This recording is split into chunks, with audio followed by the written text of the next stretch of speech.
क्या आप एक सेकंड हैंड गाड़ी लेने का सोच रहे हैं? तो इसके ऊपर मेरा गाड़ी को प्लान कैसे करना है, कौन सी गाड़ी लेना है, एक वीडियो पहले ही आ चुका है। अगर आपको देखना हो तो वो देख लीजिए। और आप अगर कोई गाड़ी सिलेक्ट कर चुके हैं कि मुझे यही लेना है, तो उस गाड़ी को चेक कैसा करना है उसके लिए ये वीडियो देखिए। और अगर आपने सब्सक्राइब नहीं किया है तो सब्सक्राइब कर लीजिए और बेल आइकॉन का बटन भी दबा दीजिए, ताकि आपको हमारे अगली वीडियो के भी नोटिफिकेशन मिलते रहे।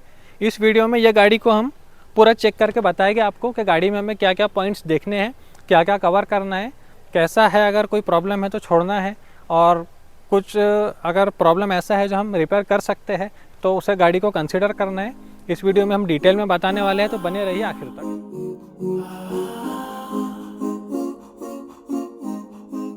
तो जब भी हम किसी गाड़ी का इंस्पेक्शन करते हैं कि ये गाड़ी हमें लेना है, तो उसे चेक करते समय सबसे पहले हमें ये चेक करना है कि गाड़ी एक्सीडेंटल तो नहीं है। क्योंकि अगर गाड़ी का एक्सीडेंट हुआ है तो उस गाड़ी को हम उसी वक्त कट कर देना है। एक्सीडेंट की गाड़ी लेके कोई फ़ायदा नहीं, यकीन मानिए बाद में बहुत काम निकलते हैं।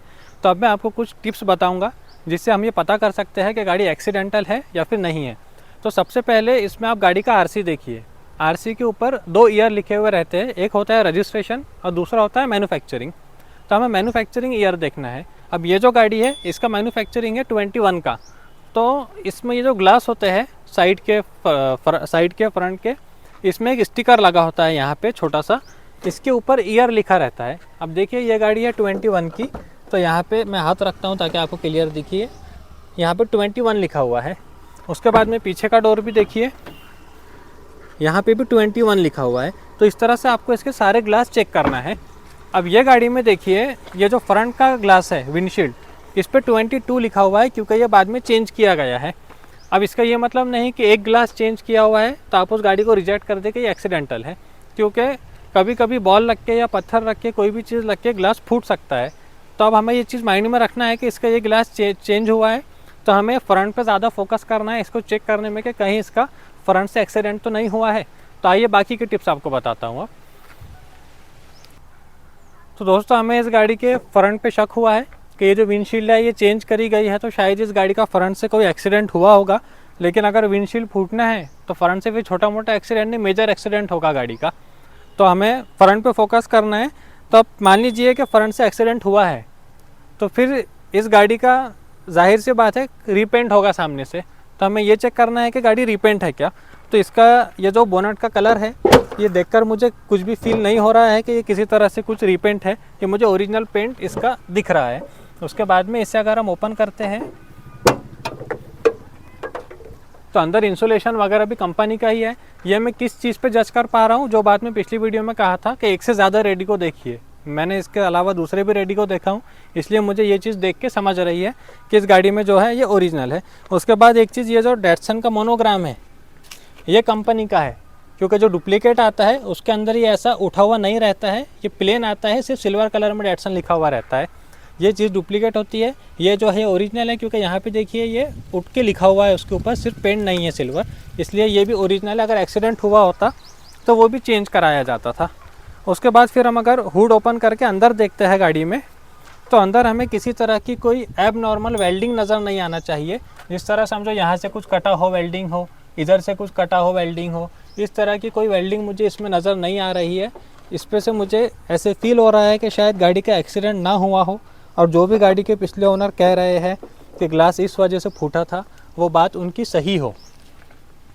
उसके बाद में ये देखिए यहाँ पे स्टिकर भी लगा हुआ है। अगर गाड़ी का एक्सीडेंट हुआ होता और ये रीपेंट हुई होती तो यहाँ स्टिकर नहीं रहता था, यहाँ पे ये शैसी नंबर लिखा हुआ है, तो इसमें भी कुछ डैमेज आता था।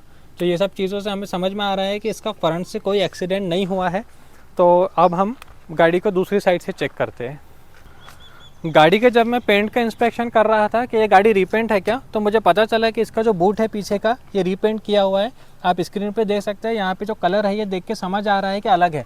उसके बाद में जो यहाँ 1.0 की बैजिंग होती है वो इसमें नहीं है, मतलब ये गाड़ी पीछे से रीपेंट हुई है। लेकिन क्या फिर इसका पीछे से एक्सीडेंट हुआ है? तो यहाँ पे भी हमें वही चीज़ें हेल्प करती है जो हमने पॉइंट सामने देखे हैं। ये जो मोनोग्राम है ये कंपनी का ओरिजिनल है, इसमें यहाँ पे कैमरा भी कंपनी का है, इसमें ही फिट किया हुआ है। और जो बाकी के भी इसमें फिटिंग है, पार्किंग सेंसर्स हैं, और अंदर स्टेपनी हम चेक कर सकते हैं। अगर पीछे से कोई डैमेज हो रहा है तो वो अंदर तक जाएगा। यहाँ पे देखिए, अगर इसको कोई पीछे से डेंट लगा है तो ये जो वेल्डिंग है ये कंपनी की पंच वेल्डिंग की वजह से मार्क आते हैं। ये मार्क ओरिजिनल है, मतलब इसका पीछे से कोई एक्सीडेंट नहीं हुआ है, स्टेपनी पे भी कोई डैमेज नहीं आया है, स्टेपनी इसकी नई है और यहाँ पे भी हमें किसी तरह का कोई एबनॉर्मल डैमेज अंदर से नहीं मिल रहा है। इस पे से समझ आता है कि पीछे से कोई मेजर एक्सीडेंट नहीं है। जो रीपेंट करी गई है वो छोटे मोटे स्क्रैच या फिर कोई बाइक के लगने की वजह से कोई डेंट वगैरह आया होगा जिसकी वजह से कराया गया है। अब जैसा मैं भी गाड़ी चला रहा हूँ तो आप देख सकते हैं छोटे मोटे स्क्रैच इसके ऊपर आए हैं, यहाँ आया है। अब अगर ये बढ़ जाते हैं तो मैं इसको रीपेंट कराऊँगा, इसको रिपेयर कराऊँगा, तो इसका ये मतलब नहीं होता है कि गाड़ी एक्सीडेंटल है। तो हमने पेंट देख लिया है गाड़ी का और हमने इसके ग्लास देख लिए हैं। अब दूसरी चीज़ ये आती है कि हमें साइड की मार्किंग चेक करना है, कंपनी की जो पंच वेल्डिंग होती है उसकी। तो आइए वो देखते हैं। आपको 1 बाय 1 गाड़ी के पूरे 4 डोर ओपन करना है और यहाँ पे ये जो रबर की ग्रिप होती है इसे निकालना है। तो देखिए ये जो पंच दिख रहे हैं ये कंपनी की पंच वेल्डिंग की वजह से होते हैं। अगर गाड़ी में इस साइड से कोई एक्सीडेंट हो रहा है तो उसके बाद उसे बाहर से जो हमारी गैस की वेल्डिंग करी जाती है उससे ये बनाना पॉसिबल नहीं होता है। इससे समझ आता है कि गाड़ी का एक्सीडेंट इस साइड से नहीं हुआ है। आपको पूरे चारों डोर चेक करना है तो आपको समझ में आ जाएगा कि चारों साइड से गाड़ी का कोई मेजर एक्सीडेंट नहीं हुआ है। एक और इम्पॉर्टेंट पॉइंट ये होता है कि आपको गाड़ी के पैनल्स चेक करना है कि पैनल्स में जो गैप है वो बराबर है क्या। देखिए यहाँ पे ऊपर से नीचे तक यूनिफॉर्म जा रहा है इसका डोर, मतलब इसके डोर में कोई एबनॉर्मलिटी नहीं है, कोई प्रॉब्लम नहीं है। यहाँ पे भी देखिए ये पूरा यूनिफॉर्म है, स्मूथ है। उसके बाद पीछे से भी देखिए यहाँ पे कोई एबनॉर्मलिटी हमें नज़र नहीं आ रही है। अगर कोई एबनॉर्मलिटी रही तो हमें समझ सकते हैं कि कोई मेजर डेंट आया होगा जो बराबर रिपेयर नहीं हुआ या फिर डोर की फिटिंग में कोई प्रॉब्लम है, तो हम उस चीज़ के बारे में सोच सकते हैं कि ये लेने लायक है या नहीं है। लेकिन अगर सब नॉर्मल है तो फिर हमें आगे बढ़ना है। आगे बढ़ के फिर हमें ये चेक करना है कि गाड़ी में कहीं रस्टिंग हुई है क्या, जंग लगा है क्या, गाड़ी पानी में खड़ी रही है या फ्लड अफेक्टेड है या सड़ रही है। तो ये चीज़ हमें चेक करना है गाड़ी के अंदर। तो ये तो आपको आंखों से ढूंढना पड़ेगा कि कहीं कोई रस्ट दिख रहा है क्या। जनरली हमें रस्ट कुछ अंदर की चीज़ों में दिख सकता है, जिस तरह इसमें यहाँ किसी तरह का कोई रस्टिंग हमें अंदर नज़र नहीं आ रही है।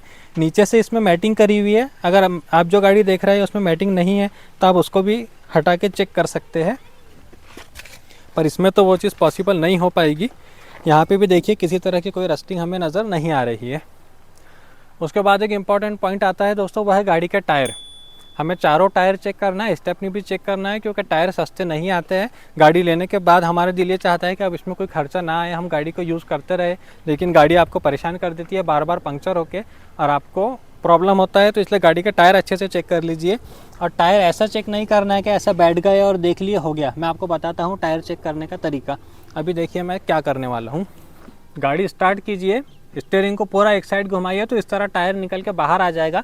अब अच्छे से देख सकते हैं हम। जनरली ये होता है कि हम देखते हैं कि टायर के ऊपर रबर कितना है, टायर पे माल अच्छा है बोलते हैं उससे, और टायर अच्छा है बोल के हम ले लेते हैं। लेकिन ऐसा मत कीजिए। आप देखिए कि टायर के ऊपर जो ये ग्रिप है ये यूनिफॉर्म है क्या। अगर ये ग्रिप टेढ़ी होती है तो गाड़ी शेक करती है। जनरली क्या होता है, जो एबनॉर्मल टायर होते हैं लोग वो खरीद के गाड़ी में डाल देते हैं बेचने के लिए, बताते हैं टायर अच्छे हैं, हम खरीद लेते हैं। बाद में गाड़ी शेक होती है, फिर अलाइनमेंट वाला बोलता है कि इसके टायर चेंज करना पड़ेगा, ये टायर ख़राब हो चुका है या फिर इसने एयर पकड़ लिया है। तो टायर को अच्छे से चेक कीजिए। ये पूरी जो है सीधी होनी चाहिए। इसका टायर देखिए आप, किसी तरह से घसा हुआ नहीं है, पूरा यूनिफॉर्म है, अच्छा है। उसके बाद में अंदर आपको शॉक एब्जॉर्बर दिखेंगे। ये शॉक एब्जॉर्बर को अच्छे से चेक करना है, इसमें से किसी तरह का कोई ऑयल लीकेज नहीं होना चाहिए। देखिए इसके अंदर रबर की ग्रिप है, वो उठाता हूँ मैं। किसी तरह का कोई ऑयल इसमें नज़र नहीं आ रहा है। थोड़ी डस्ट की वजह से आपको लग रहा होगा ये गंदा है, लेकिन ऑयल नहीं है। ऑयल अगर रहे तो डस्ट में वो और ज़्यादा उठ के दिखता है। आप अंदर से लाइट मार के भी देख सकते हैं। इसमें किसी तरह का कोई ऑयल लीकेज नहीं है, मतलब इसके शॉकअप लीक नहीं है, अच्छे हैं। बाकी कितने अच्छे हैं ये हम ड्राइविंग के टाइम पे देखेंगे। तो दोस्तों अब हमने चेक कर लिया है कि गाड़ी एक्सीडेंटल नहीं है। लेकिन दूसरा इंपॉर्टेंट पॉइंट ये आता है कि गाड़ी का इंजन कैसा है। तो हमें गाड़ी का इंजन चेक करना है कि गाड़ी के इंजन में कोई प्रॉब्लम है या नहीं। तो उसके लिए हमें गाड़ी का सेल्फ मार के देखना पड़ेगा, गाड़ी स्टार्ट करना पड़ेगा। मैं गाड़ी स्टार्ट करता हूँ। गाड़ी को मैं न्यूट्रल किया हूँ। मैं लाइट वगैरह सब ऑन कर दूंगा ताकि साथ में हमें गाड़ी के बैटरी की भी कंडीशन पता चल जाए। गाड़ी ने एक सेल्फ में स्टार्ट होना चाहिए। ये हमारी गाड़ी स्टार्ट हो गई है। 2 बार सेल्फ ली है उसने, क्योंकि इसकी सर्विसिंग नहीं हुआ, 12,000 किलोमीटर चल चुकी है इसलिए। और बैटरी भी गाड़ी का अच्छी है, मुझे पता है, मैंने नहीं डाला है, बैटरी में कोई प्रॉब्लम नहीं है, लेकिन आपको चेक करना है लेते टाइम। अब दूसरी चीज़ ये है कि गाड़ी को अगर हम आधा घंटा भी इस तरह से ऑन छोड़ दिए तो गाड़ी ने ऑफ़ नहीं होना है, गाड़ी ने ऑन ही रहना चाहिए। तो मैं इसे ऐसे ही छोड़ता हूँ। अब ये आ गए हम इंजन के पास। तो अब देखिए इंजन में कोई एबनॉर्मल साउंड नहीं आना चाहिए। यह जो आप देख रहे हैं, ये गाड़ी के आप जब 2-3 रेडिको देखेंगे तो आपको पता चल जाएगा कि रेडिको का इंजन कैसा होता है, उसकी फायरिंग कैसी होती है। तो ये देखिए, ये है रेडिको का इंजन और ये स्मूथ फायरिंग, एक जैसी फायरिंग दे रहा है। इसमें कोई चेंज, हमें कोई एबनॉर्मलिटी नज़र नहीं आ रही है। दूसरी चीज़ हमें ये करना है कि इसका डिप स्टिक है, ये डिप स्टिक होता है ऑयल चेंज चेक करने के लिए, इसको बाहर निकालना है। तो अब देखिए गाड़ी स्टार्ट है, इसमें से किसी तरह का कोई धुआं नहीं आना चाहिए, स्मोक नहीं आना चाहिए बाहर, और ऑयल बाहर नहीं आना चाहिए। तो हमें दिख रहा है कि किसी तरह का कोई ऑयल इसमें से स्पिल आउट नहीं हो रहा है, मतलब इसके इंजन में कोई प्रॉब्लम हमें नज़र नहीं आ रहा है। अगर इंजन ऑयल बाहर आता है तो मतलब इसके बैक कंप्रेसर में प्रॉब्लम है। और उसके बाद में एक चीज़ ये भी देखना है कि इंजन पे बाहर से कोई ऑयल है क्या, किसी तरह का ऑयल बाहर आ रहा है क्या। तो यहाँ पे हमें दिख रहा है कि कोई ऑयल नहीं है। और आपको लगेगा कि इंजन बहुत क्लीन है क्योंकि गाड़ी जनरली वॉश करा के रखी जाती है। तो उसको कैसे चेक करना है, यहाँ पे कोई शाइनिंग हो रही है क्या। अगर इंजन पे ऑयल आया है बाहर और उसे वॉश किया गया है तो इंजन शाइन करेगा। ये इंजन शाइन नहीं कर रहा है, इसका जो कलर है वैसे ही दिख रहा है। 2-3 रेडी को देख के आपको हर चीज़ पता चल जाएंगी, इसलिए मैं बार बार कह रहा हूँ एक से ज़्यादा गाड़ियाँ चेक कीजिए। यहाँ पे ये पानी है क्योंकि मैंने भी इसे वॉश करा के लाया हूँ वीडियो बनाने के लिए। तो इसमें हमें इंजन में अभी तक तो कोई प्रॉब्लम नहीं नज़र आ रहा है। अब हम इसे ड्राइव करके भी चेक करेंगे, वो मैं आपको आगे बताता हूँ। उसके बाद हमें एक चीज़ ये चेक करना है कि नीचे जो इसका एक्सल होता है, एक्सल रॉड होती है जो इसमें नीचे पूरा असेंबली होती है, इसमें कहीं पे कोई ऑयल दिख रहा है क्या। देखिए इसमें नीचे उधर पीछे कैमरे में आ रहा है क्या मुझे पता नहीं, लेकिन पीछे किसी तरह का कोई ऑयल लीकेज हमें इंजन में से नज़र नहीं आ रहा है। और गाड़ी अगर खड़ी है तो नीचे भी किसी तरह का कोई ऑयल है क्या वो हम चेक कर सकते हैं। नीचे भी इसमें ऑयल नहीं है। वैसे तो जो लोग सेकंड हैंड कार सेल करते हैं वो इतने होशियार रहते हैं कि इस तरह का कोई ओपन ऐसा छोड़ते नहीं है कि जो देख के हमें इजीली समझ में आ जाए। अगर कोई छोटा मोटा लीकेज है भी इंजन में तो उसमें एमसील वगैरह लगा के, वेल्डिंग लगा के उसे कवर किया जाता है। तो वो सब तो हम ऐसा खुले इसमें नहीं देख सकते, ऑयल देख के लग जाएगा। लेकिन आप अगर चांस हो आपके पास तो गाड़ी में नीचे जाके इंजन को चेक कर सकते हैं नीचे से। उसके बाद में देखिए कोई भी सेकंड हैंड बेचने वाला इतना ध्यान नहीं रखता।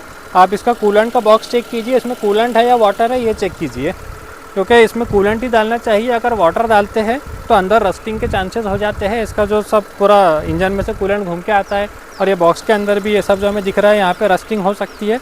इसलिए आप चेक कीजिए, अगर गाड़ी में वाटर यूज़ किया जाता है तो उसे अवॉइड कीजिए। और अगर कूलेंट है तो आपको देख के समझ में आ जाएगा। जैसा इसका बॉक्स पूरा क्लीन है, इसमें किसी तरह की गंदगी नहीं है, क्योंकि मैं इसमें हमेशा कूलेंट ही यूज़ करता हूँ। तो इस तरह की गाड़ी से फिर हमें ग्रीन सिग्नल मिल जाएगा कि हमें गाड़ी में आगे बढ़ सकते हैं। तो चलिए अब इसे बंद करते हैं। हमने हुड में से सब चेक करके आ गए। अब हमें इसके पैडल्स चेक करना है। यह है इसका accelerator pedal, electric accelerator pedal है। देखिए बराबर रिस्पॉन्स कर रहा है ये। यहाँ मीटर में हम देख सकते हैं आरपीएम हाई हो रहा है क्या। और ये भी चीज़ चेक कर लीजिए इसका आइडल आरपीएम कितना है, किसी तरह की कोई रेस खींच रहा है क्या। देखिए इसका आइडल आरपीएम आपको दिख रहा है, ये 1 के नीचे बता रहा है यहाँ पे। 1 मतलब मैं 1000 की बात कर रहा हूँ आरपीएम से, तो मतलब ये नॉर्मल है। जनरली इलेक्ट्रिक एक्सीलेटर पैडल में क्या होता है, अगर किसी तरह का डस्ट चले जाए तो वो आरपीएम हाई जाता है उसका। अगर उस तरह का प्रॉब्लम है तो वो इजीली सॉल्व हो जाता है। अगर एक्सीलेटर चेंज भी करना है तो भी हम गाड़ी ले सकते हैं, पुर जाता है। लेकिन अगर वो प्रॉब्लम नहीं है, कोई थ्रोटल बॉडी वगैरह में प्रॉब्लम है तो आपको प्रॉब्लम हो जाएगा, क्योंकि जल्दी समझ में नहीं आता है मैकेनिक के पर्टिकुलर किस पार्ट में प्रॉब्लम है। तो हमें सर दुखाने का काम हो जाता है, इसलिए फिर उसे हमें अवॉइड करना पड़ता है। लेकिन इस गाड़ी में इस तरह का कोई प्रॉब्लम नहीं है। उसके बाद में हमें क्लच पैडल चेक करना है। क्लच पैडल ईजी है या हार्ड है, ये ईजी होना चाहिए। अब ईजी होना चाहिए ये हम कैसे चेक करेंगे, तो वही मेरा फॉर्मूला के एक से ज़्यादा रेडिको चेक कीजिए। क्योंकि अगर आप इंडिका का पैडल देखेंगे तो वो अलग होता है, रेडिको का अलग होता है, तो हम कंपैरेटिव स्टडी कर पाते हैं। उसके बाद में अब आइए गियर बताता हूँ। ये देखिए ये है इसका गियर नॉब। तो मैंने क्लच प्रेस किया हूँ, ब्रेक भी प्रेस किया हूँ, नहीं तो गाड़ी आगे बढ़ना शुरू हो जाएगी। ये मैं इसे फर्स्ट में डाला हूँ, फिर फर्स्ट से डायरेक्ट सेकंड लिया हूँ, सेकंड से निकाल के थर्ड, फोर्थ, फिफ्थ। इसने इजीली जाना चाहिए, हर गियर में कहीं अटकना नहीं चाहिए। ये नहीं अटक रहा है। अब रिवर्स में डाल के देखते हैं, रिवर्स में भी इजीली चले गया। रिवर्स में कभी कभी अटकता है तो वो प्रॉब्लम की बात नहीं होती है, लेकिन बाकी किसी गियर में इसने कंटिन्यू डालने में अटकना नहीं चाहिए। तो इस गाड़ी का तो नहीं अटक रहा है, ये मैं रिवर्स से निकाल के फिर सेकंड में डाला हूँ, थर्ड में, फोर्थ में, ये इजीली जा रही है, मतलब इसके गियर बॉक्स में कोई प्रॉब्लम नहीं है। उसके बाद में इसका कैमरा भी आप चेक कर सकते हैं, अगर गाड़ी में कैमरा है तो कि वो बराबर वर्क कर रहा है क्या नहीं। इंफोटेनमेंट सिस्टम है तो उसके फंक्शंस पूरे चेक कर लीजिए। एंड्रॉयड ऑटो है, अगर वो बोल रहे हैं तो उसमें चेक कीजिए कनेक्ट करके कि एंड्रॉयड ऑटो प्रॉपर वर्क कर रहा है या नहीं, या फिर सिस्टम हैंग हो रहा है। क्योंकि हमें लगता है कि ये तो छोटी सी चीज़ है, ये छोटी सी चीज़ नहीं है। जो क्वालिटी कंपनी की होती है, इस क्वालिटी का लेने के लिए आपको 30 to 40,000 का खर्च आ जाता है। जो बाहर से हम 11,000 में डालते हैं उसकी क्वालिटी इसकी बराबरी नहीं करती, तो इन बातों का ख्याल रखिए। उसके बाद इंस्ट्रूमेंट क्लस्टर चेक कीजिए, पूरा बराबर वर्क कर रहा है कि नहीं, वो आप ड्राइविंग के टाइम पे चेक कर सकते हैं। उसके बाद में ओडोमीटर में माइलेज कितना बता रहा है, मेरे रेडिको का भी 17.7 बता रहा है, क्योंकि मैंने माइलेज के टिप्स ऑलरेडी डाल चुका हूँ, मैं फॉलो करता हूँ वो सब, और मुझे इतना माइलेज ये सिटी में दे रही है। तो इस तरह से माइलेज चेक कीजिए ताकि आपको एक अंदाज़ा आ जाए कि कितना दे रही है। नहीं तो जो फर्स्ट ओनर है वो बता रहे कि 20 देती, ओडोमीटर में बता रहा है 9। तो आपको या तो ओडोमीटर में प्रॉब्लम है कोई, या फिर बोलने वाला माइलेज झूठ बोल रहा है। ये चीज़ हमारे पकड़ में आती है, एक शक आता है दिल में, तो ये सब चीज़ें हमें चेक करना है। गाड़ी के लाइट्स वगैरह पूरे चेक कर लीजिए, इंडिकेटर्स चेक कर लीजिए। ये ऐसी चीज़ें नहीं है कि जिसके वजह से हम गाड़ी को रिजेक्ट कर दें, हम सिर्फ इसे चेंज करेंगे। लेकिन अगर ये सब प्रॉब्लम है तो आप निगोशिएशन के टाइम पे ये बोल सकते हैं कि गाड़ी में इतने सारे प्रॉब्लम्स है और कीमत जो है आप इतनी कम कीजिए। तो क्योंकि ये चीज़ें लगती ऐसी है हमें छोटी छोटी, लेकिन जब करने बैठते हैं हम तो एक के बाद एक इंसान थोड़ा परेशान हो जाता है। तो इस बात का ख्याल रखिए, आपको निगोशिएशन में उसमें फ़ायदा होगा। उसके बाद में हमें गाड़ी का इंटीरियर भी चेक करना होता है। इंटीरियर में पावर विंडो है तो विंडोज़ वगैरह चेक कर लीजिए। इसमें पीछे मैनुअल है तो ये बराबर वर्क कर रहा है कि नहीं, चेक कर लीजिए। उसके बाद गाड़ी की कुशन चेक कीजिए। कवर लगा हुआ होता है ऊपर से, हमें समझ नहीं आता और कोई हमें ये भी नहीं बोलेगा कि ठीक है आप कवर खोल के चेक कर लो, लेकिन हम इस तरह से हाथ लगा के चेक कर सकते हैं कि कहीं अंदर से कुशन ख़राब, जो सीट है उसमें गड्ढा पड़ रहा है या ख़राब हो रही है कि, क्योंकि अगर सीट ख़राब होती है तो आप खर्चे में आ जाएंगे। कवर पे कुछ है भी तो आप चेंज कर सकते हैं। तो ये सब था इंटीरियर के इसके बारे में। अब हम ड्राइविंग की बात करते हैं। ड्राइव करते करते आपको बाकी के पॉइंट्स कवर करता हूँ। तो चलिए दोस्तों, अब मैं गाड़ी चला के बताता हूँ आपको कि ड्राइविंग के टाइम हमें क्या क्या चेक करना है। तो सबसे पहले हम गाड़ी स्टार्ट करेंगे। गाड़ी स्टार्ट हो गई है। अब फर्स्ट गियर में डाल के ये मेरा डैश कैम का आवाज़ है, हैंड ब्रेक का रिस्पांस चेक करना है। थोड़ा सा आगे लेने का देखें कि आप क्लच छोड़ रहे हो, एक्सीलरेटर दे रहे हो, गाड़ी नहीं हल रही है, मतलब हैंड ब्रेक में कोई प्रॉब्लम नहीं है, हैंड ब्रेक अच्छा है। अब गाड़ी फर्स्ट गियर में ही है, मैं क्लच रिलीज़ किया हूँ, गाड़ी आगे बढ़ने लग गई है।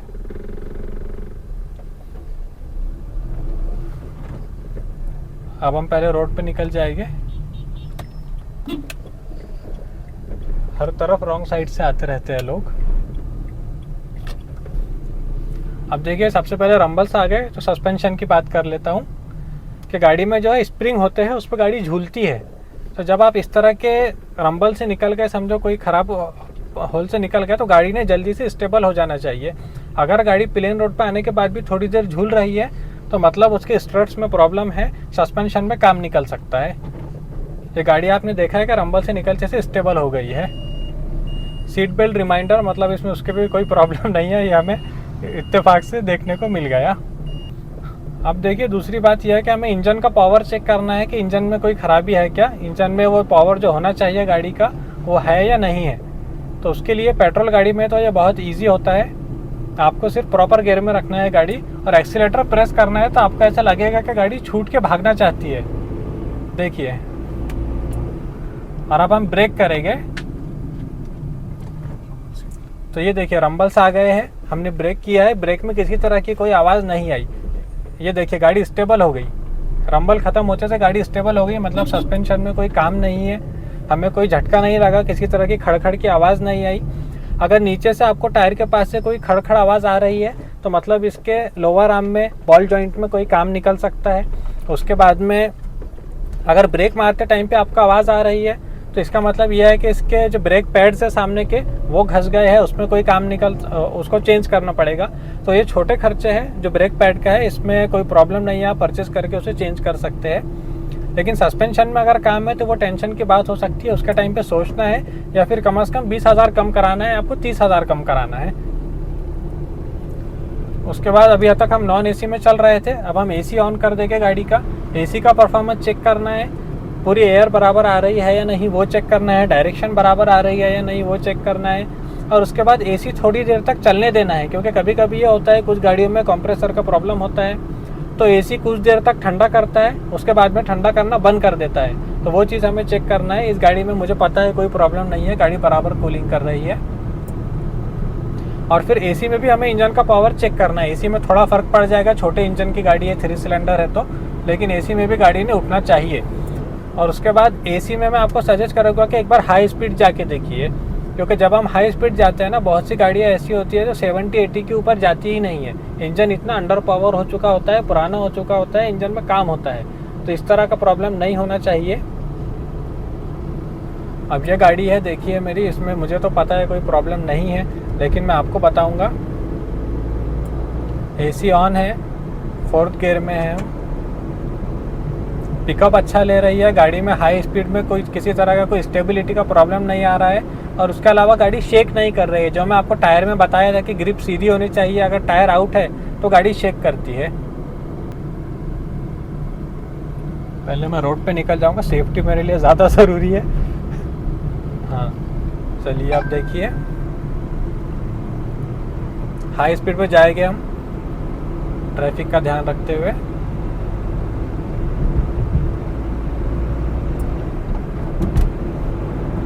देखिए बराबर पिकअप ले रही है गाड़ी। हम 80 क्रॉस कर चुके हैं, लेकिन किसी तरह का कोई इसमें ऐसा नहीं लग रहा कि गाड़ी आउट ऑफ कंट्रोल हो रही है, स्टेबिलिटी का कोई प्रॉब्लम आ रहा है। गाड़ी एकदम स्मूथ अच्छे से चल रही है।